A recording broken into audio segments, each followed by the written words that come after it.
If I look tired, it's because I am. I'm tired of the you say, we say. Let me say this. No life matters more than another. Jesus died for all. Blue lives, even though they're not real lives, but we'll talk about that in a second, matter no more or less than a black life.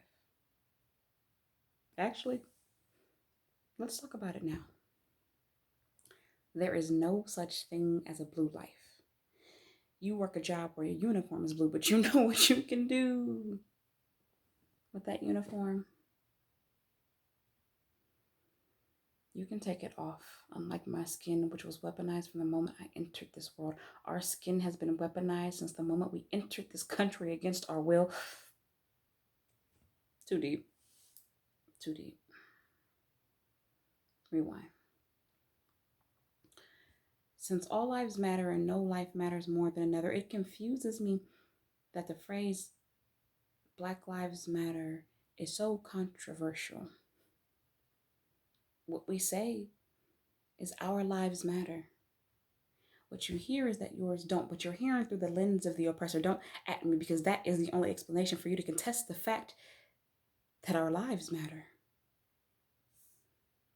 What we say is our lives matter. What you say is the blue lives matter.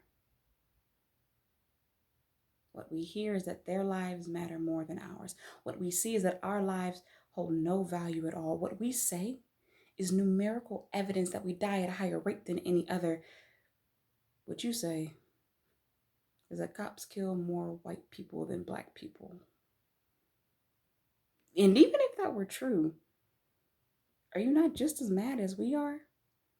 Does the fact that cops kill nearly 1,000 civilians a year not infuriate you? And since we're talking numbers, there's a question I've been wanting to ask. How many isolated incidences does it take to be considered a pattern? Because anytime homicide by a police officer doesn't fit, just obey, comply, don't break the law. If he had done what the cop asked him to, he wouldn't have had to die.